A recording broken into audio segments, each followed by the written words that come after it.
Danny Cluthy runs a family hog operation in rural Dodge, Nebraska. Step inside one of the barns and you'll see and hear it's like many hog operations in the state.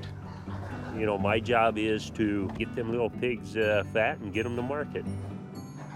The little pigs weigh 12 pounds or so when they come to Cluthy's facility. 5 or 6 months later, he's cared for them enough they are ready to go to market, weighing 20 times more than when they arrived. These hogs are treated better than humans. I mean, their diet is to a T for their age. Fresh water, fresh air. They sleep with a grin on their face. With about 7,500 hogs typically on hand, a lot goes into fattening them up. That means there's a lot that comes out of them, too. It's manure, and that's where Cluthy's operation becomes unlike any other in the state. The waste of hogs and other farm animals create high levels of the greenhouse gas methane. Methane can last more than a decade in the atmosphere and is 20 times more powerful than carbon dioxide as a contributor to climate warming. But Cluthy is taking steps to make his farm an environmental game changer. What I really call this thing is a manure processing system with the byproduct being electricity. Hogs create an average of more than a gallon of manure each day. All told, Cluthy's hogs generate over 9,000 gallons, enough to fill a gas tanker every day of the year. Down the hill from the hog barns is a pit. An underground pipe system uses gravity so the manure flows downhill. Manure collected in a pit is common at hog operations, but what happens in this pit is not. This 14-foot deep airtight tank is called a methane digester. There are about 150 of them on farms in the United States, but Cluthy's is the only one in Nebraska. The raw manure goes down to the digester where we've got bacteria, lots of bacteria. And what the bacteria does is actually breaks the manure down and it comes out liquid. Every day I feed about a quarter of a pit to the digester, and every day the hogs replace it. That is renewable. The digester is heated to about 100 degrees. That's ideal for the bacteria to break down the manure and release methane gas, a process that takes about 3 weeks. The pit traps the methane in its oxygen-free environment. Cluthy then uses the methane as a fuel to run farm utilities. The methane gas gets sucked up here to the 3306 cat engine that's running a generator. It runs 24 hours a day, 7 days a week. I always say this cat engine just purrs on this methane. The Caterpillar engine sits in its own small building. Designed to use either methane or propane as fuel, the engine produces electricity and it's put on the electrical grid, completing the manure to electricity process. Cluthy started dreaming of this facility in 2003, but wasn't producing electricity until more than 2 years later, due mostly to the permitting process. Nebraska Public Power now buys the energy from Cluthy's family energy company. But generating electricity from hog manure isn't financially what it could be. Customer generators in Nebraska, like Cluthy, can produce up to 25 kilowatts. Above that amount, they are paid what's called avoided cost from the utility. In simple terms, he's paid the utility's wholesale cost of electricity. The 25 kilowatts allowed in Nebraska is among the lowest in the nation. In the end, the break-even point for Cluthy's system is at least 15 years.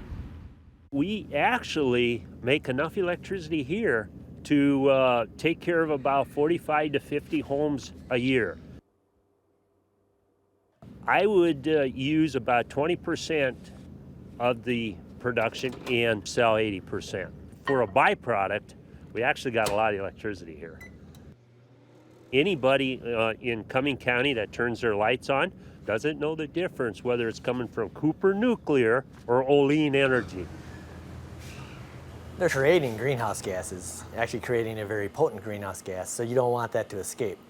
And so it's really important to capture as much of that methane as you can. For biological systems engineers like Rick Stoll and Crystal Powers, finding ways to utilize what might otherwise be waste is a scientific process that helps make agriculture more sustainable. In each step of the process, from growing your forages and grains for your livestock to feeding the animal to within the manure, how do we capture as much energy in each step. And anaerobic digesters fit in there because we're figuring out how to get more energy out of that manure before it's ultimately used as fertilizer. Livestock manure is used as fertilizer for crop agriculture. Methane-free manure is too, and Cluthy says it's odorless. Livestock waste odor is found offensive by some, and it is occasionally the grounds for lawsuits. Ryan McGee is with the USDA's Agricultural Research Service. In the lab, he's examining what happens to the manure in the different stages of Cluthy's process. So these samples are from the pit, which are essentially green, raw manure, very little treatment. Then the next step is after it's been digested through the anaerobic digester, which is a basic flow of treatment at the Cluthy site. We're asking them to look at solids content, the organic matter, how that's breaking down. That would tell us how well the digester is performing. And then we're also very interested in what's the likelihood of gases coming off that would cause odors. And the assumption is that the digester is going to break down those and reduce the likelihood of odorous gases and other undesired gases coming off. Livestock production can have another serious negative environmental impact: water contamination. 85% of our population in Nebraska relies on groundwater for drinking water. If waste gets into water, it's likely to cause a problem. I mean, that's the whole purpose of our livestock permitting program, is to keep livestock waste out of the waters of the state, the groundwater, the streams, the rivers, and the lakes and the reservoirs. Marty Link is Water Quality Associate Director with the Nebraska Department of Environmental Quality. She says harm to drinking water isn't the only concern if livestock waste gets in the water. When it runs off into a stream, it can cause the algae to get all excited, and it gets all this nutrients and it starts growing a lot. And so there's an algae bloom. The algae bloom takes up a lot of oxygen. Oxygen is all depleted then from the water, and the fish won't have the oxygen in order to breathe, and they may die. That's a worst case scenario. Accidents happen, but well-managed waste should not make it into the stream. You know, now all of the effluent that goes down the lagoon is odorless. So really it's just kind of nice, pretty lake out there.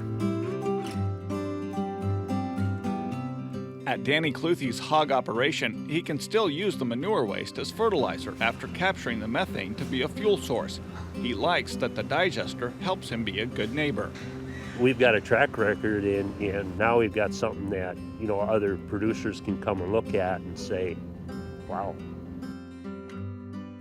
It's a costly endeavor Cluthy could only make happen with grants that totaled hundreds of thousands of dollars. That's one of the barriers in front of more livestock producers wanting to do what Cluthy has, but he's not done. Another grant will provide about 1/4 of the funding to install a scrubber that will remove methane impurities and leave propane. He estimates the additional use of the manure byproduct could eliminate his annual energy costs of $30,000. And I'm excited about the fact that we'll be able to heat our barns, dry our corn, whatever we use propane for now, we're going to be using methane.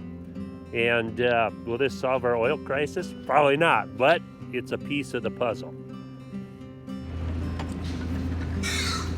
For Market to Market, I'm Perry Stoner.